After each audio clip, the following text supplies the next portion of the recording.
하나님의 말씀은 마태복음 9장 35절부터 10장 1절까지입니다. 제가 봉독을 하겠습니다. 예수께서 모든 성과 촌에 두루 다니사 저희 회당에서 가르치시며 천국 복음을 전파하시며 모든 병과 모든 약한 것을 고치시니라. 무리를 보시고 민망히 여기시니 이는 저희가 목자 없는 양과 같이 고생하며 유리함이라. 이에 제자들에게 이르시되 추수할 것은 많되 일꾼이 적으니 그러므로 추수하는 주인에게 청하여 추수할 일꾼들을 보내어 주소서 하라 하시니라. 합독합니다. 예수께서 그 12 제자를 부르사 더러운 귀신을 쫓아내며 모든 병과 모든 약한 것을 고치는 권능을 주시니라. 아멘. 기도하겠습니다. 추수감사절을 맞이하여 주 앞에 나와 경배와 찬양을 드릴 수 있도록 은혜 주신 아버지 감사합니다. 이 시간 주의 생명의 말씀에 귀 기울이게 하시고 성령께서 조명해 주시는 대로 깨닫게 하시는 대로 아멘으로 화답하는 가운데 그 말씀대로 순종할 수 있는 믿음의 길을 우리 모두 열심히 걸어갈 수 있도록 주께서 붙잡아 주시옵소서. 전하는 자나 듣는 자 다 함께 큰 은혜 있기를 간절히 소망하옵고 우리 구주 예수 그리스도의 이름으로 기도하옵나이다. 아멘. 인사합시다. 사랑하며 축복합니다. 반갑습니다. 오늘 하나님의 말씀 앞에 저와 여러분 서 있습니다. 그런데 성경은요, 모든 사람들을 향하여 전해주기를 메시지가 있습니다. 그것은 바로 영적 세계입니다. 이 우주 안에 영적 존재는 첫 번째 모든 것을 창조하신 하나님이십니다. 그리고 하나님을 수종들며 받들어야 될 천군 천사를 만드셨습니다. 근데 그 중에 일부가 반란을 일으켰죠. 그들이 바로 사탄입니다. 그들도 영적 존재입니다. 그리고 세 번째 영적 존재는 육신을 가지고 있는 하나님의 형상대로 그 모양을 따라 지음받은 우리 인간들입니다. 이 세 부류의 영적 존재가 있는데 거기에 대해서 성경은 가르쳐주고 있는 거예요. 많은 사람들이 속죠. 살다 죽으면 그만이지. 그게 원수마귀의 가장 새빨간 거짓말인데 대다수가 거기에 넘어가고 있거든요. 모르고 삽니다. 죽는 순간에 알아요. 자기가 어디로 가는지. 발악을 하죠. 안 끌려가려고. 결국 온몸이 경직된 상태에서 그 시신은 나무 토막처럼 돼요. 근데 예수 믿는 사람들은 장의사들 얘기입니다. 너무 반갑대요. 왜? 수의를 입히는 게 너무 쉬우니까. 마치 자는 사람 옷 입히듯 해주면 되니까. 똑같은 사람 몸인데 왜 그렇죠? 그 죽음의 용도가 다르기 때문에 그래요. 예수 믿는 사람은 육신의 죽음이 천국 들어가는 현관문 열리는 시간이에요. 자기 집에 들어가면서 현관문 열면서 두려워 떠는 사람 없어요. 편안하게 맞이해야죠. 근데 하나님의 사랑, 하나님의 은혜를 거부하고 받아들이지 않는 사람들은 그 죽음이 바로 지옥으로 떨어지는 맨홀 뚜껑 열리는 시간이에요. 그 공포감은 이루 말할 수 없는 거예요. 간혹 임종 지켜보신 분들 중에 아마 그런 얘기 들었을 거예요. 아, 네 고모가 나 데리러 왔다. 무섭다. 그 옆에 시커먼 것들이 같이 따라와 있다. 안 갈란다. 그러면 유가족들은 대부분이 다 죽을 때가 되니까 헛것이 보인다 그래요. 아니요, 헛것 보이는 게 아니고 진짜가 보이는 거예요. 잠시 사는 이 세상도 우리가 행복하게 살기를 원하는데 영원한 고통이 있는 그 지옥 안다면 하나님의 사랑, 하나님의 은혜 거부할 리가 없겠죠. 성경은 영적 세계를 일깨워주는 하나님의 말씀이 기록된 책이에요. 근데 오늘날 우리가 이제 오늘을 이렇게 추수감사절로 드리잖아요. 성경에는 추수감사절이라는 게 없어요. 구약의 모든 절기도 예수님이 이 땅에 오심으로 말미암아 모든 것을 완성하셨어요. 그래서 더 이상 구약에 제사하듯이 소나 양이나 염소나 비둘기 피를 들고 오는 사람 없어요. 왜? 2000년 전 예수님께서 하나님의 어린 양으로 세상 죄를 지고 가는 하나님의 어린 양, 십자가에서 물과 피를 다 쏟아주심으로 말미암아 단번에 인류의 모든 죄를 다 사하신 줄로 믿으시기 바랍니다. 2000년 전 사하신 그 하나님의 놀라운 은혜를 누군가가 복음을 전해가지고 받아들인 사람은 바로 그 시간에 그 사람이 구원받는 은택을 입는 시간이에요. 그래서 오늘 말씀을 통해서 우리가 꼭 기억해야 될 것은 율법과 더불어서 그리스도 예수의 오심으로 십자가에 죽으시고 부활하심으로 말미암아 율법도 다 이루셨고 마침이 되셨고 완성하셨고 구약의 절기도 다 마찬가지라는 거죠. 그래서 우리 역시 이렇게 추수감사를 함께 드리는 이유는 하나님 앞에 감사하는 건 나쁠 거 없잖아요. 그리고 혹여 추수감사주를 안 지키면 또 저 교회 또 이상한 교회 아닌가 쓸데없는 오해하는 경우도 없잖아요. 있기 때문에 저희도 추수감사절을 함께 지내고 있지만 분명히 말씀드리는 것은 성경은 농부들에게 농사 짓는 법을 가르쳐 주기 위해서 기록된 게 아니에요. 세례 요한의 첫 번째 메시지가 마태복음 3장 11절 12절에 나와 있거든요. 우리 한 목소리로 합독을 하겠습니다. 시작. 그는 성령과 불로 너희에게 세례를 주실 것이요 손에 키를 들고 자기의 타작마당을 정하게 하사 알곡은 곳간에 들이고 쭉정이는 꺼지지 않는 불에 던지시리라. 아멘. 세상에 꺼지지 않는 불이 어디 있어요? 영원히 꺼지지 않는 불에 던진다는 이 말씀의 의미는 바로 지옥을 가리키는 거예요. 마귀와 그 사자들을 위하여 예비한 영영한 불못을 가리키는 거죠.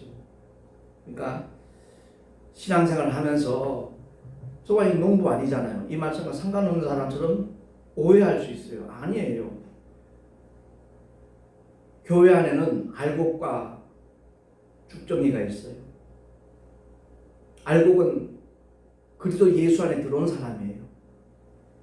근데 쭉정이는 교회는 들어와 있지만 아직 그리스도 안에는 들어오지 못했어요. 안 왔어요. 누구든지 그리스도 안에 있으면 새로운 피조물이라고 분명히 사도 바울을 통하여 고린도후서 5장 17절에 선언하고 있는데 이 말씀의 의미를 모르는 사람이 참 많아요. 자기 육체가 예배에 동참했으니까 자기가 그리스도 안에 들어온 줄로 잘못 알고 있는 사람들이 있어요. 공간만 이동한 거잖아요. 물리적인 변화만 있었을 뿐이에요. 그런데 그래서 예수 안에 들어온 사람들은 화학적인 변화예요. 완전히 새로운 피조물이에요. 주님을 만나기 전의 삶과 그 이후의 삶은 180도 바뀌어요. 가치관도 달라질 수밖에 없고요. 사람을 대하는 자세도 변화될 수밖에 없어요. 우리 모두 교회 안에만 들어오지 말고 그리스도 안에 들어오는 믿음의 주인공들이 되기를 예수 이름으로 축원합니다. 바로 그것을 하나님께서는 기뻐하시는 거예요. 오직 내 생각대로, 내 느낌대로, 내 판단대로 움직였던 삶이 교회의 머리 되신 그리스도 예수께서 일러주시는 대로, 깨닫게 하시는 대로, 성령 하나님께서 감동 주시는 대로 순종하며 나가는 사람만큼 복 있는 사람이 없다는 것을 우리 모두 꼭 기억하시기를 부탁합니다. 그가 복 있는 사람이에요. 타작마당은 교회를 가리키고요. 알곡은 구원받은 참된 믿음을 가진 성도들을 가리키는 거예요. 그리고 쭉정이는 교회는 다녀요. 아주 열심히 다녀요. 그런데 단 한 번도 주님을 만나본 적이 없어요. 그리스도 안에 들어와 본 적이 없어요. 그래서 오늘날 목사님들 중에도 주님을 만나지 못한 사람들도 목회하는 사람 없잖아. 있어요. 왜? 신학교 4년 다니고 대학원 3년 마치고 부교육자 생활 3년 하든지 아니면 자기가 개척을 해서 3년 시무를 하면 목사고시 시험 칠 수 있고 목사 안수 받을 수 있어요. 얼마든지 가능해요. 그런 분들이 의외로 많더라고요. 그들이 하는 일이 뭐죠? 종교인을 양산하고 있어요. 예. 종교 행위를 얼마나 강조하는지 몰라요. 제가 7년 전에 택시 처음 시작했을 때 택시 안에서 만나는 사람들 중에 거의 3분의 1은 교회를 다니다가 그만둔 사람이었어요. 인천에서 제가 3년 2개월간 택시 전도를 했는데 왜 떠났는가 물어봤더니 바로 교회 안에서 상처받고 실망하고 이중적인 모습. 근데 그들이 직분자예요. 왜? 11조 잘 내고 공예배 안 빠지고. 이 공예배라는 말도 성경에는 없어요. 하나님이 원하시는 예배는 주일 예배예요. 부활의 산소만을 굳게 붙잡고 있는 믿음의 사람들이 주일날 와서 정말 하나님 앞에 영광 돌릴 뿐만 아니라 그 시간에 주신 하나님 말씀 붙잡고 세상에 나가서 일주일 동안 그 말씀과 동행하는 삶이 돼야 돼요. 그 말씀대로 순종하는 삶을 살아야 그 사람이 그야말로 그리스도 예수의 사람인 거죠. 새벽기도 읽고 빠지지 않으면 무조건 믿음 좋은 걸로 간주를 해버려요. 그래서 권사 취임하고 장로 장립하고 일부 교회지만 어떤 교회는 권사 취임하고 장로 장립하는데 몇백만 원, 몇천만 원, 몇 억 내는 데도 있다는 얘기를 듣고서 이게 정말 있을 수 있는 일인가? 말도 되지 않는 소리예요. 어떤 분들은 권사 취임하라 하면 그게 부담스러워서 안 한대요. 정말 있을 수 없는 일들이 교회 안에서도 자행되고 있는 이 현실을 우리 모두가 정말 회개해야 되고요. 하나님이 기뻐하시는 믿음의 길로만 나아가는 저와 여러분 되시기를 예수 이름으로 축원합니다. 그래서 교회 안에는 알곡과 죽전이가 뒤섞여 있어요. 누가 알곡인지 삶을 보면 어느 정도 드러나요. 주님 앞에 서는 날은 분명하게 나뉘어져요. 죽정이는 영원히 꺼지지 않는 불에 던지운다고 했잖아요. 그러니까 저와 여러분이 정말 하나님께서 우리에게 주시기를 원하시는 그 아름다운 천국을 주시기 위해서 저와 여러분 치른 대가가 없지만 하나님 편에서 치른 대가는 이루 말할 수가 없어요. 십자가를 볼 때마다 나 위하여 인류를 위하여 피 흘려 죽으신 주님을 볼 수 있어야 돼요. 근데 그것으로 끝나면 안 돼요. 주님과 함께 십자가에 못 박혀 죽은 나 옛사람을 볼 수 있어야 돼요.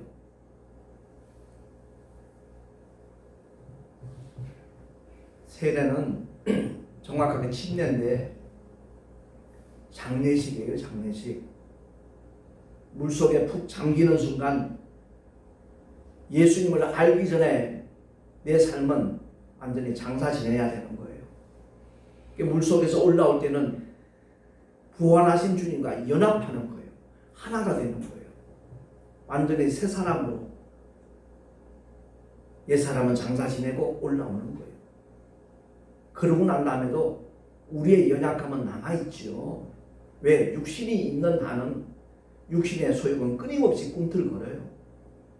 근데 구원받은 사람들은 그 꿈틀거리는 육신의 소욕을 성령의 권능으로 성령의 인도하심을 따라 가다 보면 이길 수 있어요.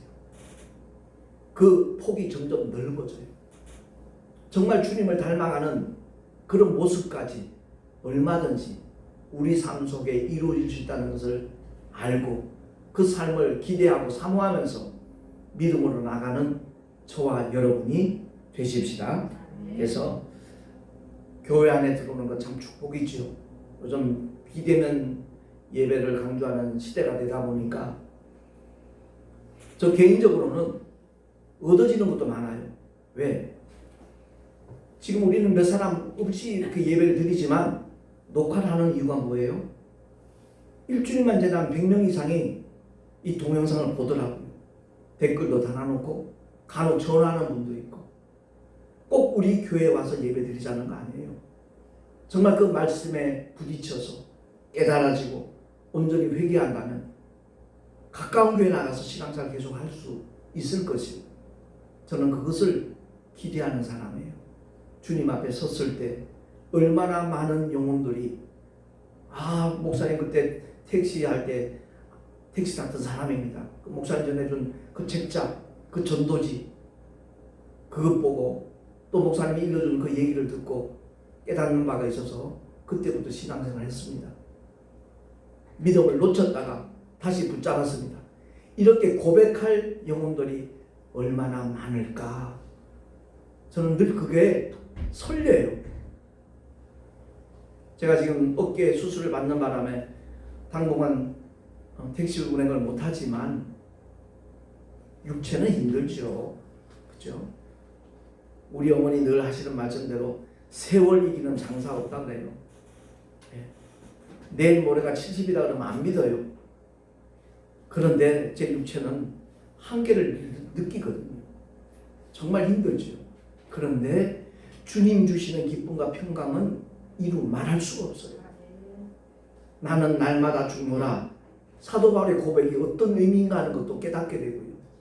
그래서 이제 어깨가 이제 완화가 되면 몸이 다시 회복되면 택시 전도도 다시 시작을 할 것입니다만은 아무튼 오늘 말씀을 통해서 저와 여러분이 꼭 기억해야 될 것은 주님이 걸어가신 발자취를 똑같이 닮아가기를 원하고 같이 걸어가는 사람이 진짜 하나님의 사람이라는 것을 기억을 하고 오늘 본문 35절 같이 한번 읽도록 하겠습니다.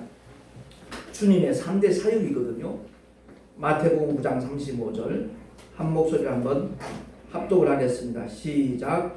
예수께서 모든 성과 촌에 두루 다니사 저희 회당에서 가르치시며 천국 복음을 전파하시며 모든 병과 모든 약한 것을 고치시니라. 아멘.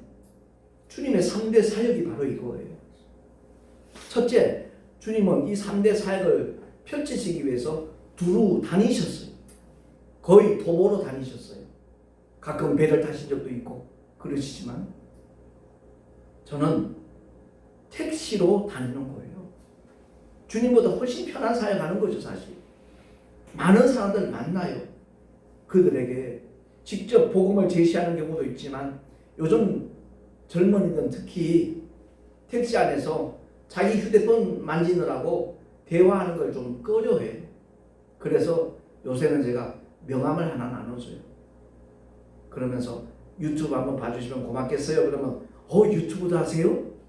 오히려 밝게 반응을 해요. 그렇습니다. 복음 전파지요. 그리고 제가 이제 열방교회 말씀 특강이라고 10편을 딱 올려놨는데 그게 바로 말씀을 가르치는 거예요. 말씀을 가르치는 것, 주님이 행하신 그 모습을 따라가려고 몸부림치는 거예요. 아닌 말로 처음에는 이 스마트폰 이렇게 녹화할 때 좀 어색하더라고요. 근데 보이지 않는 영혼들을 이렇게 생각하면서 한 영혼이라도 더 주님의 말씀을 바로 깨닫고 주님의 품으로 돌아온다면 주님이 얼마나 기뻐하실까. 너희는 먼저 그의 나라와 그 의를 구하라 그랬잖아요. 하나님의 나라와 그 의를 구하다 보니까 하나님께서 그 모든 것을 공급하신다는 것이 삶의 현장에서 그냥 경험되는 거예요. 이 동영상을 보신 분들 중에 뒤에 허전하니까 저는 아무것도 없으니까 아주 깔끔하고 좋다 그랬거든요. 근데 이렇게 나무를 갖다가 헌물하는 분들도 생기고요. 하나님의 역사는 참 놀랍더라고요. 저와 여러분이 무엇보다도 하나님의 나라와 그 의를 구하는 믿음의 주인공들이 될 수 있기를 예수 이름으로 축원합니다. 아멘. 그리고 모든 병과 모든 약한 것을 고치신다 그랬잖아요. 안타까운 부분이 참 많아요. 이 부분에서 직접 만나야 이것은 거의 가능한 얘기거든요. 아픈 사람, 병든 사람 손을 얹은 즉 나으리라. 이 말씀이 오늘도 그대로 구현되고 있는 시대인데도 이 약속을 믿는 사람 그리 많지 않더라고요. 근데 경험한 분들은 일부러 전화라도 이렇게 기도해달라고 부탁하는 분들이 있어요. 목사님 지금 어디가 되게 아파요. 기도 좀 해주세요. 제 아내도 그 사역을 많이 합니다만은 그 전화상으로 기도해줘요. 근데 나아요. 할렐루야. 믿는 자들 이런 표적이 따른다는 이 약속의 말씀을 굳게 붙잡고 나가는 자들을 하나님이 기뻐하시고요. 그들이 나가서 전파할 때 하나님께서 함께 역사하셨다라고 분명하게 성경은 증언하고 있거든요. 사도 바울이 가장 우려하고 염려했던 게 뭐죠? 성령의 나타나심이 없을까 봐. 가장 염려했어요. 내가 복음을 전했는데 하나의 지혜로 받아들일까 봐. 성령의 역사와 감동이 있을 때 하나님의 말씀은 살아있고 운동력이 있다는 것을 그들도 경험하는데 좌우의 날선 어떤 검보다도 예리하다는 것을 그들도 체험하게 되어지는데 체험한 사람은요 금방 주님을 떠날 수 없어요. 배신하지 않아요. 아닌 말로 불치병에서 고침을 받았는데 어떻게 주님을 외면하겠어요? 70년대 80년대 초까지만 하더라도 저 여의도 있는 교회를 통해서 하나님의 역사가 많이 일어났잖아요. 암 말기 환자들이 그 외에 정말 의사들이 포기한 그런 질병에 걸린 사람들이 예배 시간에 아니면 부흥회를 통해서 오사리 기도원에서 하나님의 살아계심을 온몸으로 체험했거든요. 암떡으로 사라지니까. 근데 제가 참 안타깝게 생각한 것은 바로 그거예요. 소경거지 바디메오처럼 눈을 떴어요. 제 길로 돌아가지 않았어요. 바로 그때부터 주님과 함께하는 삶으로 바뀌었거든요. 근데 그 교회에서 하나님의 역사를 경험한 사람들이 하나같이 간증을 하죠. 나는 폐암 말기였는데 하나님 고치셨습니다. 할렐루야. 그게 끝이에요. 분명히 그 고백이 하나님의 영광 돌리는 행위임에는 틀림이 없지만 가난이든 폐암이든 자궁암이든 그 고침받은 사람이 건강을 회복하고 난 다음에 주님과 함께 동행하는 삶이 아니라 더 많은 죄를 범한다라면 하나님이 기뻐하시겠는가? 아니라는 거죠. 소경거지 바디메오가 모든 걸 버려두고 오직 주님만 쫓아갔거든요. 만나는 모든 사람들에게 나는 앞을 못 보는 사람이었는데 예수님이 나를 고쳐주셨다. 당신도 예수 믿으라고 복음 전하지 않았겠어요? 바로 그겁니다. 오늘 추수감사주일을 맞이해서 저와 여러분이 농부는 아니지만 성경은 농부에게 주는 메시지가 아니라는가 서두에 말씀드렸잖아요. 우리의 삶의 현장에서 얼마만큼 말씀에 깊이 뿌리를 내려가지고 그 뿌리로부터 공급되는 진액을 받아서 정말 주님과 똑같은 생명의 역사를 일으키는 사람들, 하나님 그들을 찾고 계시는 줄로 믿습니다. 우리 모두가 그 믿음의 길을 걸어가자는 거지요. 근데 오늘 본문 말씀 보니까 36절에 그렇게 나와 있어요. 9장 36절에 마태복음 무리를 보시고 민망히 여기시니 이는 저희가 목자 없는 양과 같이 고생하며 유리함이라. 이 말씀의 의미가 뭡니까? 선민 이스라엘이지만 목자 없는 양같이 행하고 있다는 거죠. 자기 길로 행하고 있다는 거죠. 그릇 행하고 있다는 거죠. 그래서 주님이 이 땅에 오신 것은 양들을 위하여 목숨을 버리기 위한 선한 목자로 오신 줄로 믿습니다. 요한복음 10장 11절 말씀입니다. 주보에 나와 있는 말씀 시작. 나는 선한 목자라. 선한 목자는 양들을 위하여 목숨을 버리거니와. 말씀하신 대로 주님은 십자가 위에서 저와 여러분을 위하여 인류를 위하여 물과 피를 다 쏟아 주신 줄로 믿습니다. 여기서 목숨을 버린다는 이 말씀은 요즘 한국에 일어나는 참 가슴 아픈 뉴스들 있잖아요. 극단적인 것을 택하는 그런 거 아니라고요. 12형이나 더 되는 천군수사 동원해서 유대병정 로마병정 다 진멸시킬 수 있는 전능자이시지만 인류를 구원하시기 위하여 그 권능을 쓰시지 않는다는 거죠. 이 땅에 오신 목적이 십자가에 피 흘려 죽으심이 목적이기 때문에 그래야만 피 흘림이 없이는 사하심이 없다는 구약의 말씀 그대로 주님이 피 흘려 주셔야만 인류가 구원받을 수 있기 때문에, 그리고 다시 목숨을 얻는 것은 바로 부활의 첫 열매, 그것이 목적이기 때문에 주님은 이 땅에 오신 줄로 믿습니다. 오늘 본문 37절 보니까 추수할 것은 많되 일꾼은 적다. 그러므로 추수하는 주인에게 청하여 추수할 일꾼들을 보내어 추수서 하라. 이 말씀하신 그대로 내가 전도할 수 있는 어떤 재능이 없다면 추수할 일꾼들 보내달라고 하나님 앞에 기도하는 우리 모두가 되어야 될 줄로 믿습니다.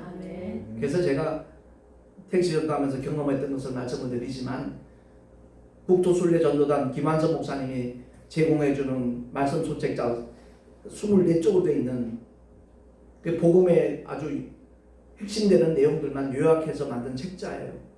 그 책을 나눠주면 간혹 혹시 이단 아니야? 이렇게 경계하는 사람도 있고요, 구차하는 사람도 없잖아 있어요. 그래서 한 6년 이상 책자를 나눠주는 것이 이제 더 이상 공급받지 아니하고, 아까 말씀드린 대로 유튜브를 통해서 그 메시지를 공유할 수 있는 길을 하나님 열어주셔서 지금 1년 한 3개월째 그 명함을 나눠주는데 효과가 있더라고요. 그래서 저와 여러분이 전도하기 힘들면요, 저 뒤에 마련되어 있는 전단지 있잖아요. 거기에 소개되고 있어요. 제 명함도 일부러 3,000장씩 만드는 이유가 딴 거 없어요. 여러분이 갖고 와서 가까운 이웃에게 정말 구원받기를 원하는 사람이 있으면 유튜브를 한번 봐봐. 아마 도움이 될 거야. 이렇게 나눠주기만 해도 바로 전도에 동참하는 행위가 된다는 것을 기억을 하시고, 저와 여러분 꼭 기억해야 될 게 있어요.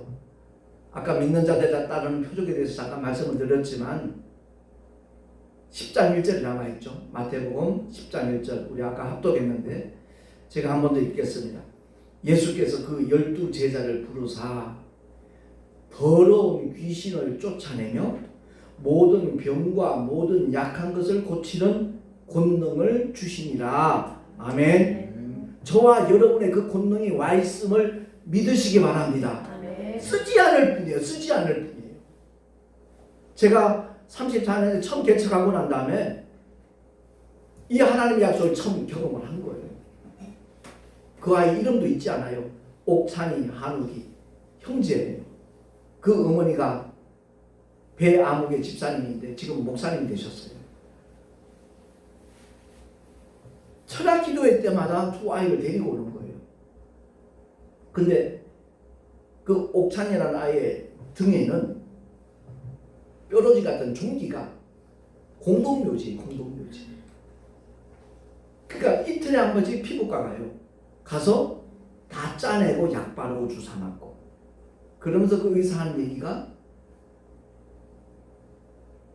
얘를 완전히 완벽하게 병원 안으로 고칠 수 있는 방법이 있다고 그러더래요. 그래서 급해지는 귀가 번뜩 띄었겠죠. 어떻게 하면 돼요?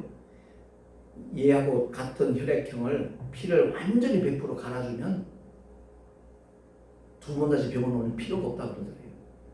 얼마인데요? 300만 원이에요. 33년 전에 300만 원 엄청난 돈이잖아요. 아, 그래요? 그러고 말았대요. 근데 그 아이를 계속 데리고 오는 거예요. 말씀 마치고 난 다음에 이제 찬양 틀어놓고 각자 기도합니다. 그리고 강단에 무릎을 딱 꿇고 기도하는데 주님이 막 감동을 주시는 거예요. 옥찬의 머리에 손 얹고 기도하라면 감동을 주셔요. 그래서 기도하다 말고 내려가서 집 어머니 무릎을 베고 잠든 그 옥찬이에게 손을 얹어서 막 기도를 했죠. 한 2분 3분 가까이 했을 거예요. 예수 그리스도 이름으로 기도합니다 그랬더니 베지타는 말할 것도 아멘 그러죠. 근데 옥찬이가 아멘 그러는 거예요. 자는 줄 알았는데 그때 이제 전도사였거든요. 전도사님 와서 자기 물에 손 얹고 기도하니까 깼겠죠. 침도 치고 그랬을 텐데. 근데 하나님께서 그 아멘을 받으셨어요. 할렐루야. 그 다음 날부터 그 종기가 사그라들기 시작하는데 깨끗하게 치료됐어요. 그 후로는 단 한 번도 피부과 간 적이 없대요. 아무튼 하나님의 약속은요, 얼마든지 그리스도 안에서 이해가 된다는 이 주님의 약속을 믿으십시다. 많은 분들이 왜 안수기도 못하는지 아세요? 혹시 기도했다가 안 나면 아이고 창피하게 내가 믿음 없는 사람으로 드러날 거 아닌가, 이런 것 때문에 망설여요. 그러다 함부로 손 얹어 기도하는 얘기가 아닙니다. 가족들이나 자기보다 믿음이 연약하거나 수하에 있는 사람들, 그런 연세가 있더라도 기도해달라고 부탁하는 사람들 외에는 함부로 손을 얹으면 안 돼요. 제가 그런 일을 한번 경험한 적이 있기 때문에 그래요. 나를 위해서 기도해 주는 좋은데 목회도 나보다 훨씬 적게 한 사람이에요. 나이도 적어요. 근데 안타까운 마음에서 그랬겠죠. 빨리 수술 받은 분이 나았으면 좋겠다는 마음으로 그랬겠지만, 물론 제 머리에 손 얹은 정도는 아니고요. 내 어깨에 이렇게 손을 얹고 기도를 하는데 제가 조금 민망하더라고요. 그런 건 질서를 지켜야죠. 영적 질서를. 아무튼 중요한 것은 일꾼을 부르시면요, 주인이 그 일꾼에게 필요한 연장들, 도구들을 다 준비해요. 할 뿐만 아니라 그들에게 제공을 해요. 추수하라고 해서 낫을 안 준다면 어떻게 추수합니까? 못하잖아요. 파종하라고 그러고 씨앗도 안 주면서 파종하라고 하면 말이 돼요? 마찬가지로 우리 하나님께서 저와 여러분을 택하여 부르실 때는 필요한 모든 도구들을 주시는 줄로 믿습니다. 아멘. 성령 하나님을 정말 사모하며 구하기만 하면, 성령 하나님 임하시기만 하면 어떤 은사든 나타나게 돼 있어요. 아무튼 말씀을 절대 벗어나거나 초월하면 안 되고요. 오직 주님이 허락하시는 그 질서 속에서 이 믿음의 길을 걸어가고 달려가는 우리 모두가 되시길 예수 이름으로 축원합니다. 그 능력 나타난 것도 중요하지만 가장 근본적인 하나님의 약속을 우리 꼭 기억해야 돼요. 요한복음 1장 12절 나와 있죠. 합독합니다. 시작. 영접하는 자 곧 그 이름을 믿는 자들에게는 하나님의 자녀가 되는 권세를 주셨으니 아멘. 사도행 1장 8절에 나오잖아요. 오직 성령이 너에게 임하시면 너희가 권능을 받고 그랬죠. 권세와 권능의 차이를 몰라요. 권세는 권능을 부릴 수 있는 자격이에요. 다시 말해서 돌진하고 있는 어떤 덤프 트럭이 있어요. 근데 위반했어요. 경찰관이 호랑이를 부르면서 세우면요, 설 수밖에 없어요. 그 덤프 트럭의 힘이 얼마나 대단합니까? 근데 호각을 부리면서 손을 세우는 그 경찰관 얼마나 약해 보여요. 근데 그게 권세거든요. 대통령이 그에게 부여한 권세거든요. 서요. 마찬가지로 저와 여러분이 예수 그리스도의 이름을 믿고 주님을 영접하는 순간 저와 여러분은 하나님의 자녀가 되는 권세를 가진 자가 되는 줄로 믿으십시다. 이 믿음을 하나님은 요구하셔요. 많은 분들이 왜 전 믿음이 없어서요. 그 말을 제일 기뻐하는 존재가 원수 마귀예요. 주님은 안쓰러워하죠. 안타까워하죠.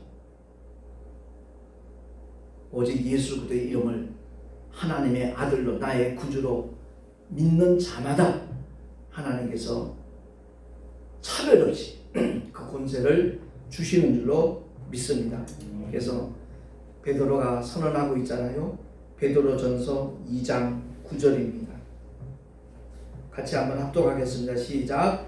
오직 너희는 택하신 족속이요 왕같은 제사장들이요 거룩한 나라요 그의 소유된 백성이니 아름다운 덕을 선전하게 하려 하심이라. 아멘. 저와 여러분은 하나님이 택하신 족속인 줄로 믿습니다. 거룩한 나라고요 왕같은 제사장들이에요. 하나님께서 그와 같은 놀라운 직분을 주신 목적이 하나 있어요. 하나님께서 우리를 위해 행하신 그 아름다운 덕을 선전하라고, 바꾸어 말하면 전도하라고, 주님을 나타내라고, 오직 주님을 자랑하라고, 만나는 모든 자들에게 복음을 전하고 뿌릴 수 있는 저와 여러분으로 살아갈 수 있기를 예수 이름으로 축원합니다.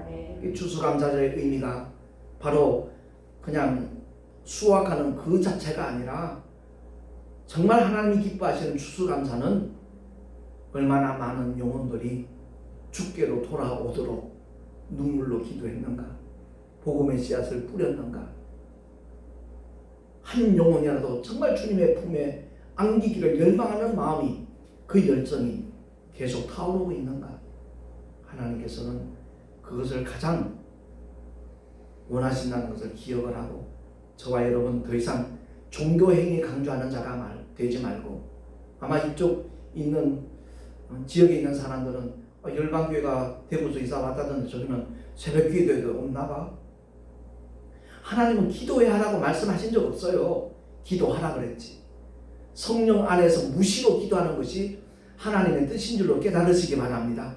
그래서 운전하면서도, 설거지하면서도, 빨래하면서, 밥하면서도, 길을 걸어가면서도 얼마든지 내 영 속에 와 계신 성령 하나님과 인격적인 교제를 끊임없이 나눌 수 있음을 알고 바로 그러한 믿음 길을 우리 모두 걸어가며 달려갈 수 있기를 예수 이름으로 축원합니다. 기도하겠습니다. 하나님 아버지, 이 시간 추수할 일꾼들에 대한 말씀을 상고해 보았습니다.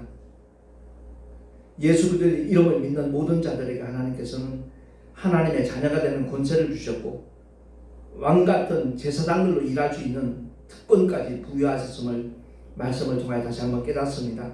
더 이상 게으르지 않게 하시고 불충하지 않게 하시고, 주님이 우리를 부르시는 그 순간까지 만나는 모든 자들에게 복음을 전할 수 있는 우리 모두가 되게 하여 주시옵소서. 우리 구주 예수 그리스도의 이름으로 감사하며 기도하옵나이다. 아멘. 308장 찬양하겠습니다.